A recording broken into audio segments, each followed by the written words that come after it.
I feel like they're like the great mysteries of the universe. Where is Amelia Earhart's plane? Is Elvis still alive? What the hell Yeah. happened on that plane? I was messaging Justin, and he was like, Whitney, you are on an airplane. TSA law is so different. Do not engage, because if you engage, you could get arrested too. Hello, I'm Kevin Fallon, and this is Obsessed, the podcast, where I guide you through all the TV shows, movies, and entertainment news that we think is unmissable. And today is a very important day for me. I'm almost emotional about it because I finally get to talk to you guys about my favorite thing in the world, reality TV. We're going to have a special guest on our show, Gibson Johns, who is, in my opinion, the reality TV expert of all experts. He's the host of the podcast Gabbing with Gib. We've spent late nights in Las Vegas at BravoCon together. We've known each other for years. And he's going to chat with me about what is the best show on television right now, The Traitors. We're going to talk about Taylor Swift, about Donna Kelsey, and we're going to talk about the person who, and I don't say this lightly, is the worst person I have ever seen on television in my lifetime. And later, I talked to the icon, one of my favorite Bravo celebrities of all time, Whitney Rose from The Real Housewives of Salt Lake City. We chatted right after the finale aired, and you're going to hear all about what the hell happened on that airplane with Meredith Marks, why in the world Andy Cohen stormed off that set, and even how she feels about Jen Shah just being released from prison. And now, we're going to talk to Gibson Johns about the unmissable TV show of the week, the thing we're all buzzing about, the only thing we care about, The Traitors. Gibson, hello. Thank you so much for chatting with us about The Traitors. Of course, any excuse to talk about the best reality show on TV right now. I know, it's all I think about. It's every conversation that I start. It's all about The Traitors right now. It's all about the murder, or however you can say that with the Alan Cumming accent. I do not have a good Scottish accent. It would just come out British, unfortunately. Yeah. I mean, I love the show because it's what I imagine straight people feel when there's a new Avengers movie, because it's this like insane mashup of every reality star that I've ever loved, all sort of just like running amok together in the Scottish Highlands and playing this insane game of murder. It's such a treat that I feel like was designed especially for me, but it turns out also for you and a lot of people. Yeah, I think that's part of the fun of it. It's like it feels like when we're talking about Bravo shows specifically, that's a pretty big portion of people that watch that, but it still feels like it's sort of this like bubble of a community online that we talk about it. But then when The Traitors happens, you're like, whoa, like it really is all the fandoms locking in and talking about it. And it's fun to have that sort of cross section because it does feel like it dominates everything. Like when that Thursday night episode drops into Friday, into the weekend, like that's the conversation that I see online, at least. Yeah. And it's a crazy thing because you're right. Like, it's not the case that every reality TV person is a fan of the same things. Like, a Survivor obsessive is not the same as a Real Housewives obsessive. And now they're coming together. It's almost like this communal moment for people who love reality TV. And it's fun to be the person who gets to explain to a Survivor or a Big Brother person who Portia Williams is, what the Lisa Rinna lore is, like that's the expertise that I come with. And it's kind of fun to have those IRL conversations as well with the people who have those blind spots, and I have blind spots with people on this cast as well. So that makes it fun too. Yeah. And I mean, we just have to talk about this cast. I mean, we have Lisa Rinna from The Real Housewives looking like a yassified version of Inspector Gadget with her leopard print fedora and her matching tie and shirt. We have other housewives like Dorinda Medley and, like you said, Portia Williams. We have survivors like the winner of Yam Jam. And we have from Love Island, the really cute guy whose name I'm forgetting, but he is so... Rob, yes. Oh my gosh. He has taken the throne as the honorary Dylan Efron Memorial hot hunk of the Traitors season, for sure. It's funny though, because you're right, absolutely. But the thing about the pilot Pete Dylan Efron role is that they were famously like extremely devoted faithfuls, and Rob is a traitor. So it's sort of a flip on that archetype and what they bring to the show. Because I think there was like an earnestness to like a Dylan or a Pilot Pete that they had this mission to figure out who the traitors are. And Rob he's really surprising me. I didn't watch that season of Love Island, but he's pretty smart and he's pretty adept at the game. And so he's like kind of conniving. And so it's kind of a flip on that. And so I'm curious. There aren't really any indications this will happen yet because he hasn't gotten very much screen time. But Stephen Coletti from the Laguna Beach, like, gosh, yes. I'm curious because he's a faithful and he's a hunk. And I'm curious if he will step up and really kind of lead the pack in that way, like the others did in the past, or if he's never going to have his moment. I'm not sure yet. Yeah. Well, I think it's also really smart in a way to have Rob be the traitor because people, for better or for worse, always love the bad boy. Like, you can't resist them. So now we get this hot hunk as the bad boy traitor. Absolutely. Yeah. And I'm trying to think of the past male traitors, like Dan Giesling, not giving bad boy to me, even as a traitor. Not at all. So you mentioned Stephen Coletti, and for me, obviously, last year, it was Gabby Windey who was a breakout star. She was so funny on that show, and it turned into this, like, huge, explosive viral fame for her. I'm, like, now a fan for life from watching her in The Traitors. And I'm curious if there's someone that, for you, has stood out or has already made a mark and could possibly be the Gabby of this season.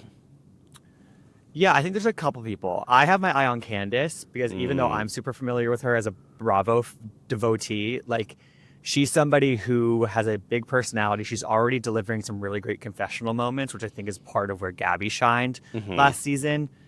I think Maura Higgins, I am not super familiar with her. I would say the same. I've never heard of her before, but she is, first of all, she's so damn hot. Beautiful. She's gorgeous, like, stunning. Like, it's not my team, but I'm ready to play for her. Likewise. But, like, again, I knew nothing about her. She's really funny and witty and just, like, a very engaging TV presence. Yeah, so I think that she has a possibility to really shine.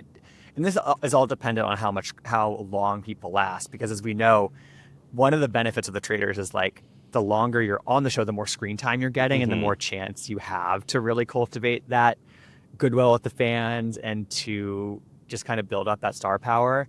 Because, like, Gabby and Dylan, they didn't really start shining until sort of like midway through last season. And so I'm excited to see. A lot of this depends on how many episodes we get with each of these people. Because I think Rob is another person who, like, again, I did not watch this season of Love Island. I already really like him. And I could see him skyrocketing after this. And you're right. Like, I think viewers and fans are keenly aware of how important how many episodes you're on is, to the point that Dorinda Medley, who comes back after being the first eliminated last season, she makes it finally to the second episode, and everyone gives her a standing ovation at the breakfast, and she starts crying. And Kevin, I started crying too. I teared up. I mean, that's the thing about Dorinda Medley, is that last season, all we got to see of her was sort of like the activated version of her. But as Real Housewives of the New York fans are well aware, she also has this really soft, caring, like, emotional side to her that I think she is smart to be sort of leading with this season. And she has recalibrated and she learned her lesson last season. And nobody gets a second chance at the traitors. And so for her to, I think she knows that. Yeah. And, making it to the first breakfast shouldn't be the accomplishment that it was for her, but it very much was. And I thought that was a perfect reality TV moment. I mean, I had such a fear that they were going to do something shady, like vote her out again first, and I was going to be devastated, and that would have been so cruel. So, like, I think that's part of why, like, I got weepy when she walked in on that breakfast. It was a pretty close call. She was on the short list from the challenge, to be shortlisted by the secret traitor. So, I mean, she I think Dorinda, people are familiar with her work, I think, generally speaking, which is why I think, like, somebody like Candace is more prone to have a breakout moment because she's a little bit less familiar outside of Bravo. But yeah, I'm really enjoying the mix of people. I really, really am. And I like meeting the new people that I'm not familiar with as well. Right. And I want to talk a little bit of a spoiler. So if you haven't watched The Traitors yet, you have 2 or 3 seconds to pause or fast forward. 1, 2, 3. We have to talk about Donna Kelsey and Taylor Swift and Jason. Yeah. What in the world were they thinking by making her a secret traitor? It was like such an obvious, like, what's like the opposite of a typecast choice? You know, it was like so. Exactly. It was such like a miss, like It was a misfire. She has no completely. traitorous qualities. Yeah, exactly. Yeah. And so it was a little bit of an obvious choice in that way. And I think she's a little bit in over her head by being given that responsibility. I have a theory that they over edited those 3 episodes because it seemed to me that everyone in the castle immediately knew that she was a secret traitor. And then they would do the round table and edit it in a way that convinced us that everyone else thought someone else was going to be voted out that week. And then it was Donna. So I feel like it was just so obvious to everyone, like she did such a bad job of being the secret traitor that they had to over-edit and overcompensate in order to like try to trick us that there was any sort of tension happening at those round tables. Yeah, it was like they were so sure when they voted her out. Yeah. But I didn't see the evidence of that as Exactly. a viewer. And I also understand, I mean, Candace in that first episode, she's like, if I'm thinking like Alan, which I think is code for if I'm thinking like producers, which as a viewer in the first 3 seasons, I'm like, guys, think about who they would want to give the most screen time to as the traitors, because they do get the most screen time. She was like, I would think Lisa Rinna. And I think that probably was a factor as well. If I'm a producer, if I'm Alan, yeah, I want Taylor Swift's future mother-in-law to get as much screen time as possible, because then the Swifties are going to lock in. Maybe we'll get a Taylor mention, and that's good for engagement. That's good. But she just, I guess she wasn't good at it. And have you seen these theories about the Donna Kelsey conspiracy theories? I have not. Tell me more. Okay, so she lasted 3 episodes, and she gets found out as a secret traitor, and I think a lot of people are curious, did she sign a 3-episode contract? Is that what she got paid for? And I think the one thing, and I don't think they really do that on the traitors, but the one thing that gives me pause is that Donna disappeared from the challenge, the mission. Yes. Okay, so my friends were all texting about this. They're like, where is she? Yes. So she was there when Alan explained the rules, and then she wasn't there when they were running around. She wasn't on the wagon they were pulling. She wasn't looking for those coins. That's pretty weird to me. Yeah. And it's completely unexplained. And if they were going to give her like some abstention for being, older and not physically capable of doing a physical challenge, they should have at least explained that instead of her just being so conspicuously not in any of that footage. It fuels it. It fuels and listen, we know how TikTok is these days. It fuels the conversation that there's something amiss, Yes. And I think that from the get, Donna Kelsey stood out as one of the sort of like random castings on the show, right? And so, and there were always going to be a lot of eyes on how she was on the traitors. So this, I don't know. It makes you think. I don't know if I believe them, but I don't know. I kind of want to. Well, speaking of random castings, we live in divided times. People are polarized. There's extremism everywhere. But we are now finally united around one thing, which is that Michael Rappaport is the worst person to have ever been on my television screen. He is so unlikable, unpleasant, obnoxious, and like not a villain in the fun way of like, at least it's good TV. It's just like not fun to watch him. I mean, can you back me up on this? Like, what is the deal with Michael Rappaport? Why is he so freaking horrible? Yeah, I agree that I love a villain. I love to hate my villains. I am hating to hate Michael Rappaport so far on the traitors. Yeah. And I think it's just sort of this like this arrogance that he has. He's sort of the self-anointed Real Housewives expert, but it also kind of feels like he wants to be a housewife. And also, by the way, always has really bad opinions about the Housewives. Yes. So I don't even like Yes. consider him to be the expert that he claims to be. No, I agree. And I also think that like because he sort of came from that perspective and the other housewives, the housewives are familiar with him and they've probably been on Watch What Happens Live before with him. There is a familiarity between them. And so like they have been palling around with him, kind of. Like him and Dorinda are having conversations. Like it just like him and Stanberry, I think, seem to be talking, and so they don't seem to be as sort of repulsed by him. I think we saw in a an exit interview that Portia did that she was repulsed by him. She called him a horrible person and like one of the worst people she'd ever met. So I think it's beginning to sort of seep in, but he's just not really fun to watch. He's fun to make fun of, I guess, but he just takes up so much oxygen in the room, and he's so loud and wrong that I don't know. And the other thing that really put me off is like, again, like the one thing we're supposed to like about him is that he is a straight man who likes the Housewives, which, great, good for him. But then didn't he say that he wanted to get rid of the Housewives from the start? What hasn't that been a big part of the season? So he's not even like making good on the one thing we're supposed to root for him for. And then when he's confronted about it, he lies about it. So yeah. At least somebody like Dorinda or Portia Williams stands 10 toes down. Michael Rappaport can't do that. It's true. He probably can't even reach his toes when he's stretching. I don't know why I consider that to be an insult, but whatever. You said it, not me. So the last thing I want to ask you about is, obviously the Secret Traitor with Donna Kelsey was a bomb. Like that, they botched that completely. But I did kind of like the idea of a Secret Traitor.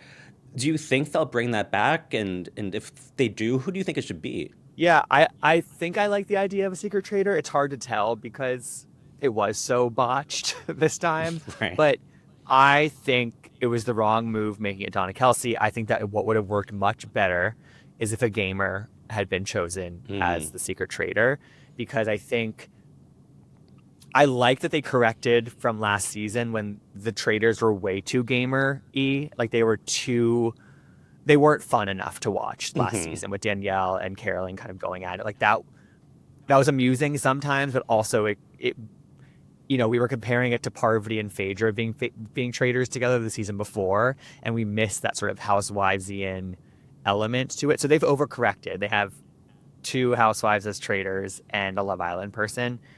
But I do think that they could benefit from having some gamer DNA in sort of that brain trust, Yeah, I think after watching these first episodes, someone who I was not familiar with at all, Natalie I think she was from The Amazing Race. She won Survivor. Yeah. Yeah.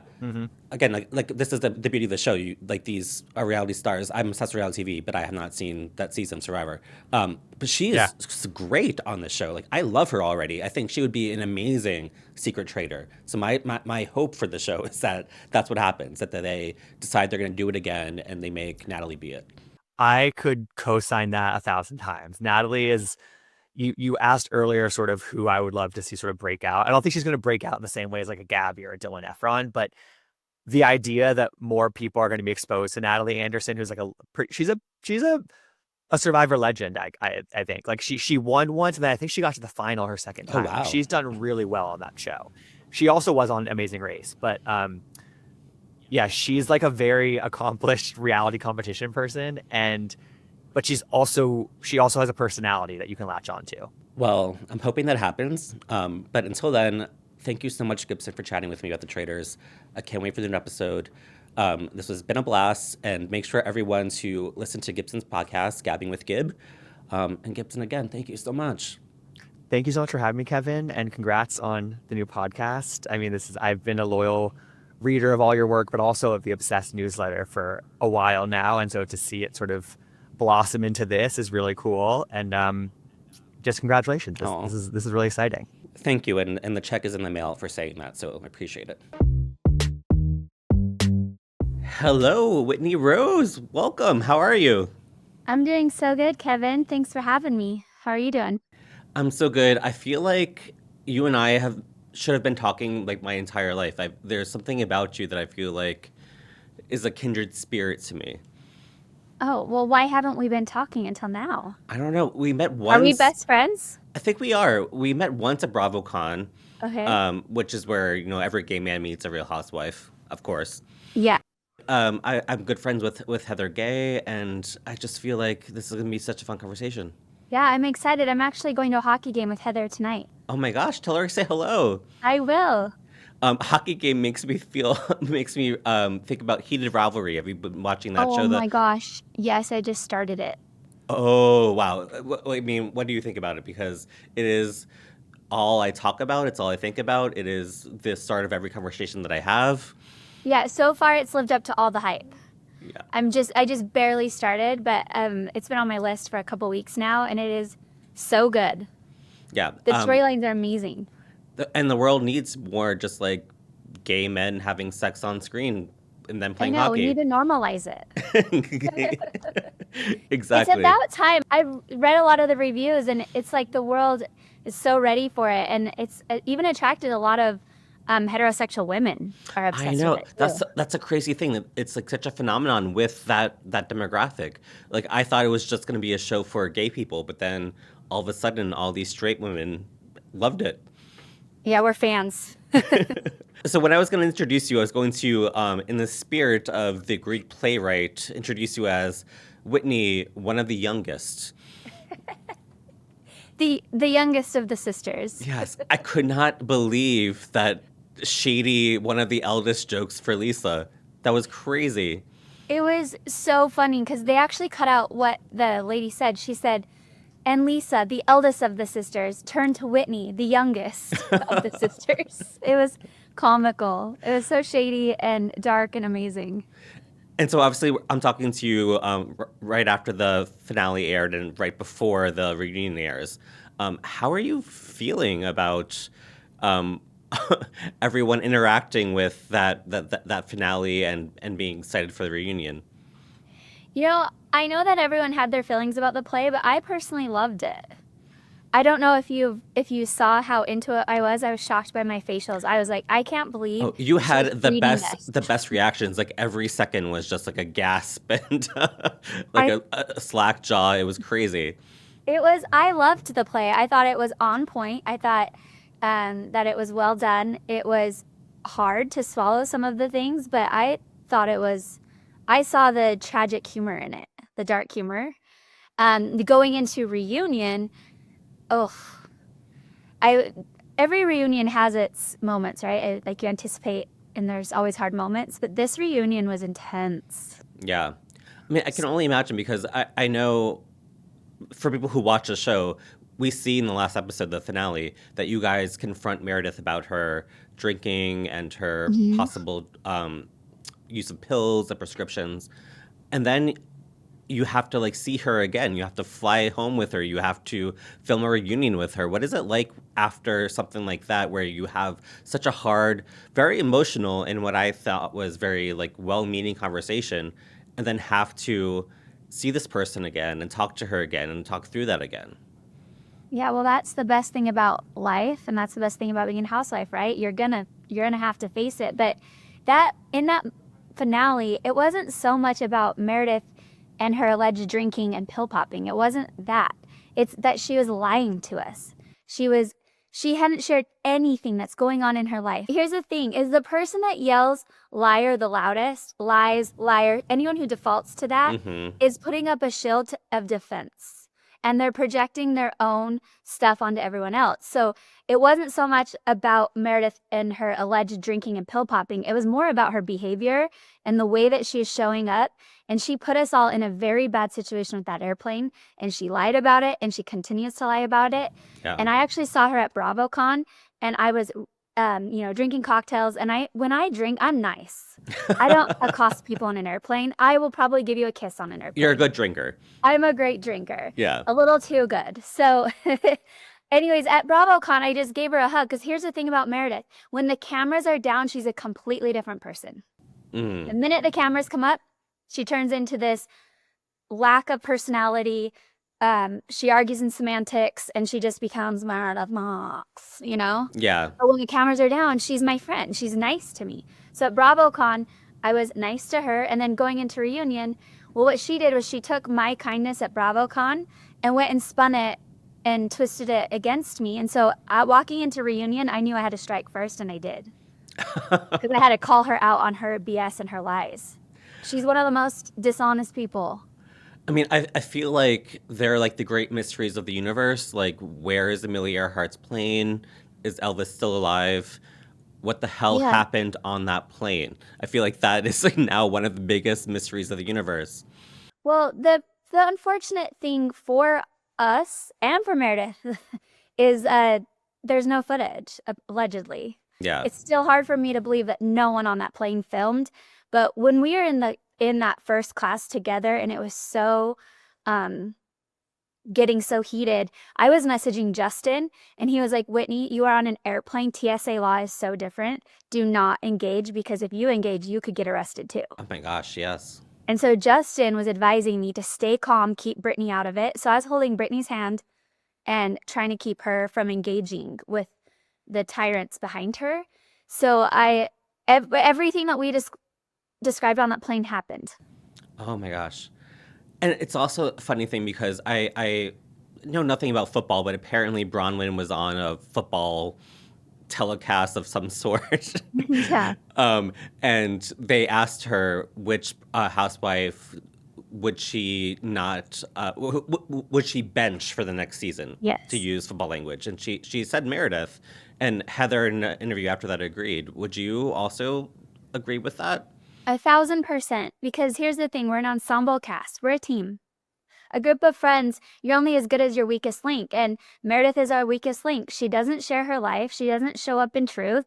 And she is a really grumpy, angry, ornery person most of the time. And so it's kind of like that wet blanket that you're just carrying around, like dead weight. Mm-hmm. And here's the thing is if she'd show up, share what's going on with her, like, then that'd be a different story, right? Because you can deal with someone's mood swings and anger if they're contributing to the group. Right now, Yeah. she's toxic in the group. You just said the word deal, but it sounded like dill to me, which which obviously it's a big thing with you and the Real Housewives. You're on your healing journey. You have all your feelings instead of healing and feelings. How do you feel about people having such a, I would say, fun time talking about the way you pronounce those words? Listen, I still can't hear it. I still can't hear when I'm saying dill or real or Phil. I can't hear it. I like that people have fun with it because I put a lot out there about my life. So for people to run with that instead of other things they could run with, I'm happy. If all they have the problem with is me saying Phil, that's fine. If I say Phil, weird. It's no, I'm a Utah girl, born and raised. There was actually a linguistic I don't know, a professor at BYU that did a whole like breakdown of my accent. Oh my gosh, really? Yeah, and he like wrote a whole article about it. So, to convince all the viewers that like you're not crazy, you actually have a real reason for talking like this. It's a real dialect of Utah from where my family came from and where they established. That's amazing. Yeah, just think little small mountain community. Well, I'll be actually in Utah in 2 weeks for the Sundance Film Festival. So Oh, you will? Yeah, Let's so connect. yes, we'll connect, and I'll be feeling or filling all of my fillings, and I'll try to adopt your way of speaking to fit in with all the locals. Yeah, you just ask people, I heard No Name Bar's a really big deal. Let's go feel what that's like. I've been to No Name Bar. It actually is a big deal. Yes. Well, yeah, you come on your Utah healing journey. Yes, exactly. My healing journey. So we're talking right before the reunion airs, and we've all seen the trailer, which for the first time shows Andy Cohen walking off. My question is, what the hell did you guys do that Andy Cohen walks off the set? Well, I think it's more of what didn't we do? No, it's gonna be I am interested to watch it back too. Like, I don't want to give it away, but I think that the dynamics of our group, especially with the Meredith of it all and the plane and her showing up in a certain energy, just denial. Like, I think it caused a ruckus. A ruckus. Yeah. And one other question I had about this whole season is, I'm sure you've noticed that fans and audiences really love Brittany, and it seems like people in the cast don't really enjoy her that much. So how do you feel about the dissonance, about people watching the show loving her versus how you guys feel about her on the cast? Well, I think that Brittany, she's an interesting person. She's not everyone's cup of tea. Obviously, not everyone has enjoyed her, but here's the thing is she's authentic and it translates. That's why the audience loves her, is because she's being her authentic, silly, goofy self. And whether people don't like it or not, at least she's authentic. And I think that's why it reads. The fans Hmm. know when people are being truly themselves and when they're not, right? Yeah. And Brittany grew on me. Like when I saw how well could handle everyone piling on her and attacking her and just coming for her. Because Hmm. someone like Brittany is the low hanging fruit. And I know because I've been the low hanging fruit with these women before. So I just really admire her and respect her strength. And that's when she started growing on me, when I saw her resilience and where she didn't change. Like when you're being piled on and attacked by your cast or the audience, it's really easy to then live behind a filter. Yeah. And she doesn't. No, she is, for better or for Well, worse, for herself better or for always. worse, she does not filter. And you have to respect that. Yeah. So I want to tell you that The Real Housewives of Salt Lake City has been on my top 10 TV show list basically since it started. And sometimes I get backlash for that because people think that a reality show or a housewife show should not be considered among prestige television. And I think that is such loser behavior, first of all. Like, if you are in 2026 still criticizing Real Housewives as being frivolous or not worth watching, that's insane to me.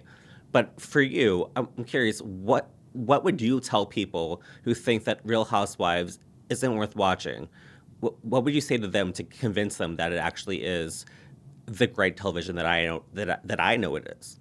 Well, who are these people, first of all? Where do they come from? What are they doing? Because obviously they don't have an expanded um, intellect of reality TV. Like Housewives is the core now. Yeah.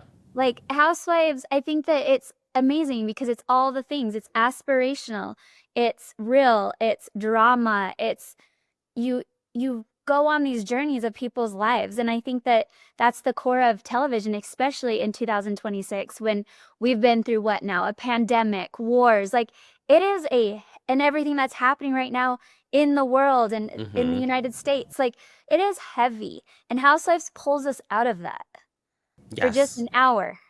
For an hour, you get to go and remember what life is like outside of all of the heaviness that we deal with in the world. And plus, it's dramatic as I don't know if I can swear, but it's really dramatic.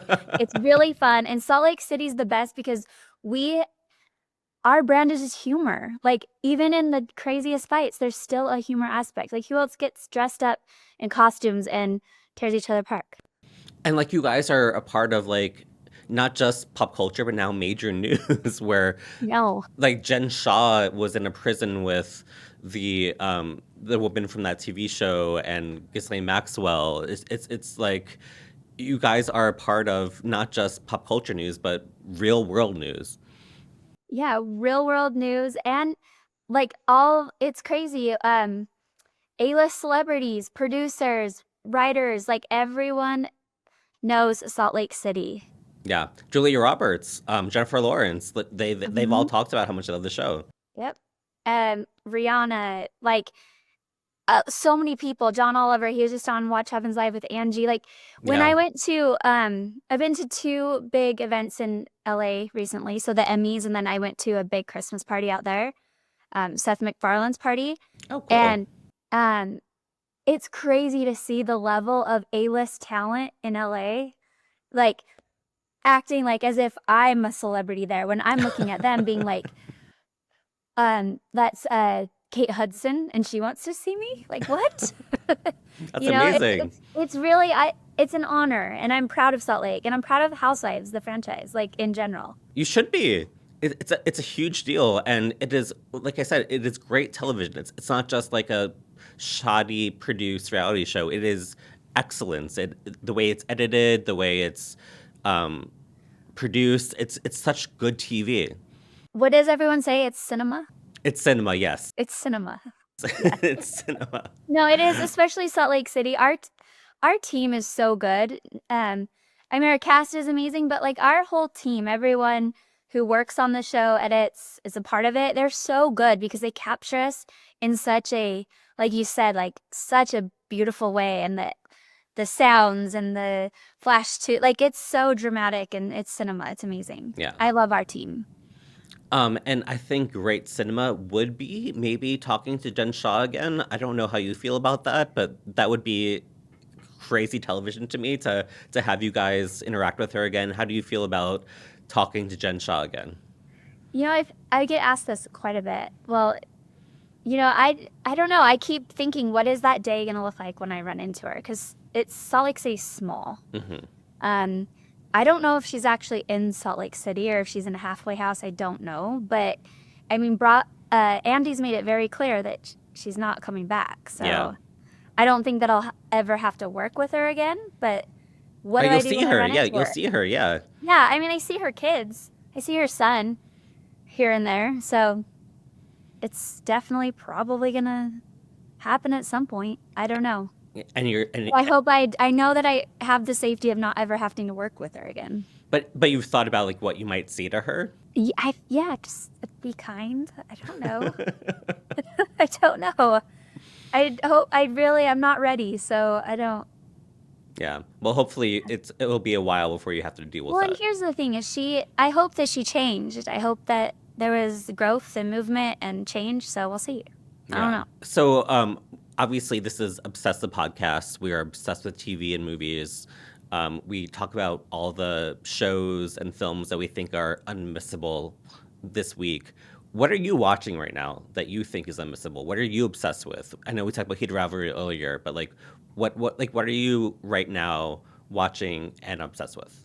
So yeah, I just started Heated Rivalry so I can get caught up with all my friends and talk about it, and it's so worth it. It's amazing. I just finished Landmine. Oh, great. Yeah, which is completely kind of different, but that was pretty good. And then I just watched Guinness, which, have you heard of Guinness? Yeah, House of Guinness on Netflix, House of right? Guinness. Yeah. Yeah. That has some really good gay culture in it too. It does. Yeah. Anthony Boyle plays that character, and he is so handsome, so hot. And he's perfect for the role. Yes, he's so good in that show. So I just finished that and I loved it. I think I binged that in like 2 or 3 days. Awesome. Well, Yeah. before I let you go, Whitney, if you would tease Housewife fans with like one little bit about what we're expecting in the reunion, what would you say? Well, my biggest tease has been given away. Someone announces a separation. That was like jaw-dropping. I think that it's going to be one of the most, usually I'm not excited to watch reunions, I'll be honest. I don't really watch them. Because after you live it, it's like, I'm not going to watch that. I'm excited to watch all 3 episodes. Oh, wow. It's going to be, it was probably the most on the edge of my seat I've ever been. Oh, my gosh. And fully activated. That's a great Every tease. second. Yeah, like that makes me want to watch, so that's perfect. I mean, Andy stormed off. Andy stormed off. I still can't believe that. I wanted to go with him. What in the world was happening on that set that Andy stormed off? That's crazy to me. Yep. Lots of frustration, that's for sure. I don't want to give it away because I don't know if it's going to be in tonight's episode or the next one, but Yeah. it's good. Well, I can't wait to watch it. But pop your popcorn, get your favorite snacks, and you're going to love it. When you said pop, I thought you were going to say pop your pussy. And I was like, If that's what gets you going, do that too. I was like, oh, okay. But yes, I'll be popping my popcorn. I'll be ready. I'll be seated. I can't wait for this. Whitney, thank you so much for chatting with us. I love you so much. I'll see you maybe in Utah in 2 weeks. Yes, let's connect. Let's make it happen. It's the last Sundance in Utah, so we have I to do it. know. It makes me really sad, but I'm very excited for it because it's going to be very meaningful. Yeah, we'll get the girls together and we'll celebrate the last film festival here in Utah. Perfect. Well, see you then. And again, thank you so much. Yeah, thank you, Kevin. Oh my gosh, that was so much fun. Now, as promised, I have your comments about our conversation with Isaac Mizrahi about Marty Supreme, the Golden Globes red carpet, and everything that we chatted about. Beth3471 said, Isaac Mizrahi is one of the best storytellers out there, always has been, pure fun. I can't argue with that. Yuki88 said, these guys are idiots. I guess I have to agree with that too. And then Dark Horse 2018 had a really long take on Marty Supreme. He said, Timothy disappointed me because he came off as so down to earth, but yet he's with a partner that has been physically altered to the extreme as to render her unrecognizable from her younger self. And let's not even mention her family. Is there one authentic person in that clan? To say I was surprised is an understatement. Okay, well, Kylie Jenner, I hope you did not hear that because that was ruthless. But thanks again. We love hearing your comments. Please leave more. Thank you to Gibson Johns and to Whitney Rose. Whitney, I guess I'll see you in Park City. Don't forget to subscribe to us on YouTube at the Obsessed channel. Listen to us wherever you get your podcasts. And follow me on Substack at obsessed.substack.com. And please comment, review, leave your thoughts. What did you think of The Traitors? Is Michael Rappaport honestly the worst person you have ever seen on television? And how do you feel about the Real Housewives of Salt Lake City finale? And what do you think happened on that plane? Let us know. And until then, I'll see you next time.